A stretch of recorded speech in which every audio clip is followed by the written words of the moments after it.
So the Bible says, draw near to me and I will draw near to you. It is for you to take the first step. Many people wait for God to take the first step. He is working in our hearts to take that step, but we need to take that step. So many people got this attitude, I will sit here and wait, the Lord will come to me.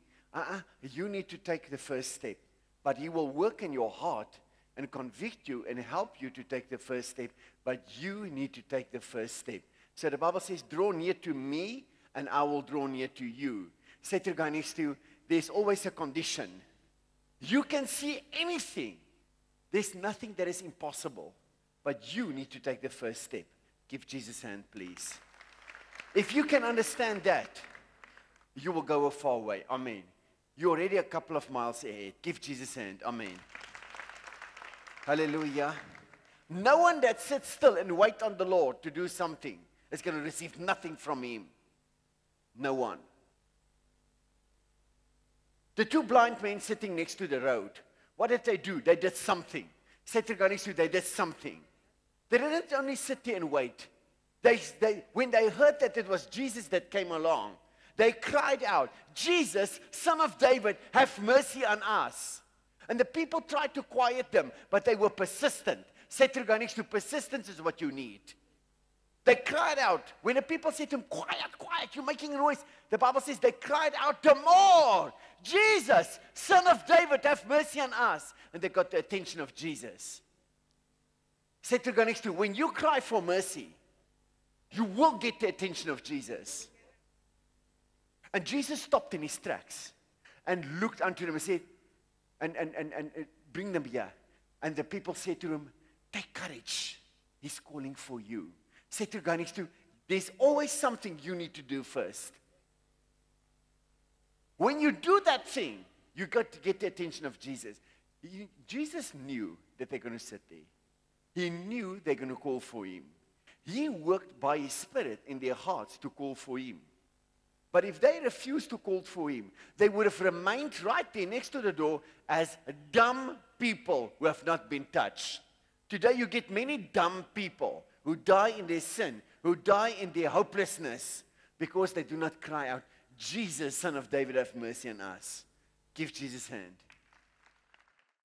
Listen, no one is born dumb. People are dumb by choices. Every person is born intelligent. Even the people who are retarded are intelligent. It's not to say, if something happened to their brain when they got born, maybe a doctor's mistake, maybe a virus, maybe some bacteria or something messed up their brain. Maybe a doctor made a mistake. Maybe the mother had problems of opening, etc., etc. It's not to say if a person is retarded that he's not intelligent. That's why it is such a sin to call anyone stupid, meaning that he is born stupid. He created every single person, even if the person is retarded. Everyone is born with an enormous amount of intelligence. The world have messed that up. They put them through tests and they say, okay, you're not so intelligent because this and that. The world's got their own standard. God's got His own. Give God a hand for that.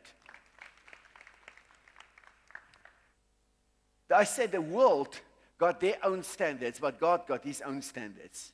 Everyone is born, even the retarded is born with extreme, awesome amount of intelligence, because the Bible says we are created in His image and in His likeness, and He created no one dumb. Therefore, it is such a severe sin to call anyone stupid. But today there's a lot of dumb people on the earth. Who are the dummies? The dummies. Who are the dumb people? Those who make foolish choices. The Bible calls them fools. Who are fools? Everyone, opportunity is laid before you. It is a fool who does not choose life. It is a fool that chooses death. It is a fool that chooses the path that lead to death and lead to hellfire. It is the fool who reason, which God is the true God? Is it Muhammad Is it Buddha? I tell you, Muhammad's grave is not empty. Buddha's grave is not empty. But I've been at the grave of Jesus many times. He is empty. Give him a hand. It is a fool that says there's no hell, that's just a story. You know what? If you walk with the Lord for quite some time and you take time with him, no one can convince me there's not a hell, there's not a devil, there's not demons, because I cast them out by his grace. I've seen Jesus with my own eyes. I've met him. He's preached to me. I know him. Some people, even some in this church, went to hell. God showed them hell. That place is real. And then there's another place where the hypocrites go. The people who say they are Christians but are not. The people who say, we are Christians, but they do not live accordingly. That's the hypocrites. There's another place, almost as worse as hell, as bad as hell. The place's name is called the outer darkness. It is the coldest place in the universe, where the hell is the hottest place there is. The outer darkness is the coldest place there is. Jesus said, they will be cast into outer darkness. There will be gnashing of teeth. That place is so cold. Now you can imagine for yourself, I mean, if you need to choose between the hottest or the coldest, which one will you choose? I mean, it's both are very bad. Say to the guy next to you, that's not a place for a human.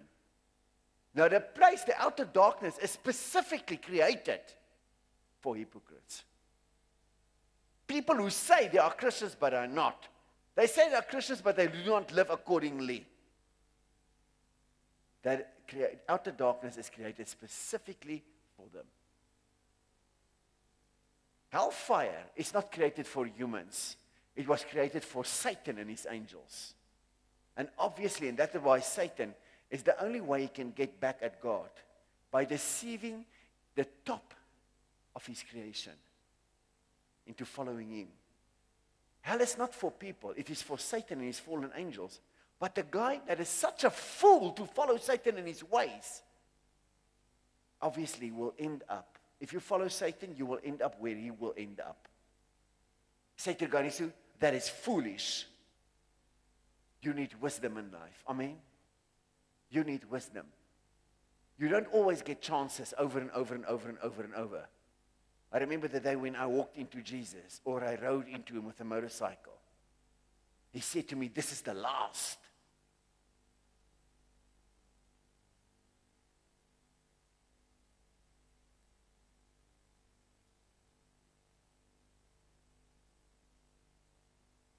Pray, Lord Jesus. I pray for my family. They will stop being foolish, but make choices for you. Make godly choices and live accordingly. In the name of Jesus. Pray with me, Lord Jesus. Tonight I make a choice never to leave your ways, but to live accordingly. In Jesus' name. I want to call myself a Christian. I want to live this life as a disciple of you. Jesus, never to give up, never to shrink up, never to shrink away, or to deny your name. In Jesus' name. Give your Lord Jesus a hand. Hallelujah. You're in an army. If you're a Christian, you're in an army. A spiritual army. Okay? Amen. An army where there's discipline. An army where you don't keep yourself up with the things of the world. So the Bible says we are soldiers of the cross. And it says, fight the good fight of faith. And then the Bible tells us, a soldier of the cross, a good soldier, does not keep himself up with civilian matters. But his eyes is on his master. Our master, the captain of the heavenly host, his name is Jesus. Say, Jesus, I follow you. And we get weapons with which we can fight the enemy forces. Spiritual weapons. Our weapons is not like that of the world, says 2 Corinthians. It's not like that of the world. They got cannons and they got rifles. We got spiritual weapons and pulling down strongholds and casting out devils and demolishing every argument that sets itself up against the knowledge of God. You know, many people are very clever. In Afrikaans sê ons, slim vang sy baas, party ons is te slim, man. Hulle is so slim. Eendag sal met die Here ook gaan argumenteer. There's one that you do not argue with. That is God Almighty. What He says, He said. What He said, He said. His word is His word. He gave to you His word. There was a man sitting in hellfire. He looked at Abram, and he asked, at that point of time it was paradise, he asked God, God, can't Abram go and warn my family about this place? You know what God said to him? They've got the prophets. They've got the Bible. If they do not believe the prophets in the Bible, why will they believe someone that came back from the dead? Take your Bible in your hand. Say to God next to you, you got your Bible. God is still saying something. Say to him, you got your Bible. God is still saying something. Say to him, every word in that Bible is God's word unto you. It is not a history book. It's a book of power that changes people's lives. It is a prophetic utterance from God's mouth Himself. So the Bible says to us that all Scripture is God breath. So the Bible says holy men were carried away in the Spirit. And what the Holy Spirit said to them, it was not them. They put God's word down on scrolls. And today you got it in paper form and you call it the Bible. But it's God's word unto you. Say to God next to you, God is still speaking. Very clearly. No one will say, when did God speak to me? Where? His word He gave unto us.